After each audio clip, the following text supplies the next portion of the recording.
ఓం సాయిరామ్. మీకు తెలుసా 50 ఏజ్ తర్వాత మన కాళ్ళలో మనం పడుకుంటే కూడా క్రాంప్ వస్తుంది, కొంచెం నడుస్తే కూడా క్రాంప్ వస్తుంది.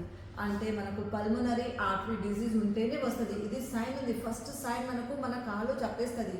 మన కాఫ్ మజల్ సెకండ్ హార్ట్ ఉంది.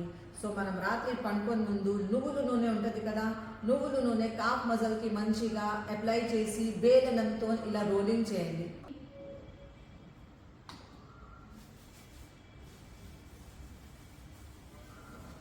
డైలీ రాత్రి పడుకొని ముందు 5 minutes నువ్వుల నూనె పెట్టి ఇలా మీ కాఫ్ మజల్కి మీరు మసాజ్ చేసుకుంటే మీకు పల్మనరీ ఆర్టరీ డిజీజ్ ఎప్పుడు రాదు. సో కంపల్సరీ రాత్రి పడుకొని ముందు మీకు కాఫ్ మజల్లో చాలా క్రాంప్స్ వస్తుందంటే ఇది చేయండి. ఇంకొక రీజన్ ఉంది, మీ కాఫ్ మజల్లో ఇలాంటి క్రాంప్స్ వచ్చేది. మెగ్నీషియం, పొటాషియం, ఇంకా కాల్షియం, ఈ 3 తక్కువైపోతే కూడా వస్తుంది. So after the age of 50 compulsory 1 banana దాంట్లో ఉంటుంది. పొటాషియం కంపల్సరీ 21 కిష్మిష్ నానబెట్టండి రాత్రికి. మార్నింగ్ లేచి దానికి మిక్సీ గ్రైండ్ చేసి ఆ వాటర్ తాగేసండి, దాంట్లో ఉంటుంది. మెగ్నీషియం నువ్వులు పూడి తయారు చేసుకోండి, డైలీ మీ లంచ్లో తినండి.